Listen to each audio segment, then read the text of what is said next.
غسل کے دوران کیا سطر کو چھو سکتے ہیں؟ کیا غسل کے وقت ہم صفائی کی غرض سے اپنے سطر کی جگہ کو چھو سکتے ہیں؟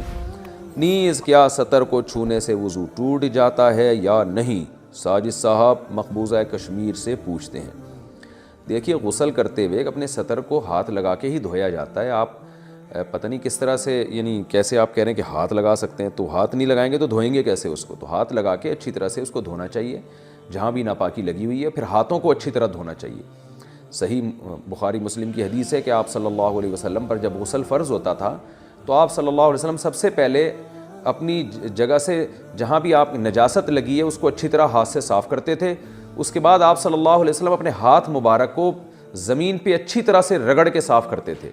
یہ خود اس بات کی دلیل ہے کہ منی جو ہے ناپاک ہوتی ہے، کیونکہ غسل جنابت میں امی عائشہ فرماتی ہیں آپ صلی اللہ علیہ وسلم ایسا کرتے تھے۔ تو اس ہاتھ کو بھی جس پہ منی لگی ہوتی تھی اس کو بھی پھر آپ صلی اللہ علیہ وسلم زمین پہ اچھی طرح رگڑتے تھے تاکہ وہ بھی رگڑنے سے چیزیں پاک ہو جاتی ہیں۔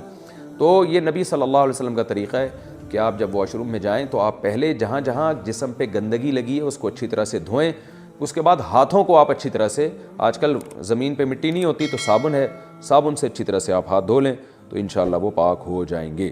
اور صابن نہیں ہے تو پانی سے اچھی طرح رگڑ لیں تو بھی ہو جائیں گے۔ یہ وہمیوں کے لیے میں نے بتا دیا، ورنہ وہمی جو ہے وہ صابن کے انتظار میں بیٹھا رہے گا، دوپہر کو نکلے گا وہ واش روم سے صبح کے گیا ہوا، وہ کہے گا مفتی صاحب نے کہا تھا صابن، تو صابن میں نے ویسی مثال دے دی، اس سے آسان ہو جاتا ہے، جرمز مر جاتے ہیں۔ لیکن اگر آپ پانی سے بھی اچھی طرح ہاتھ رگڑ لیں گے تو انشاءاللہ پاک ہو جائیں گے وہ۔ باقی یہ کہ سطر کو چھونے سے وضو نہیں ٹوٹتا، بعض فقہا کی رائے ہے کہ وضو ٹوٹ جاتا ہے، لیکن عبداللہ بن مسعود رضی اللہ تعالیٰ عنہ کا بھی قول ہے اور اسی پر امام حنیفہ کا فتویٰ ہے کہ سطر کو ہاتھ لگانے سے وضو نہیں ٹوٹتا۔ تو فقہ حنفی میں اسی پر عمل کیا جاتا ہے، نہ دیکھنے سے نہ ہاتھ لگانے سے۔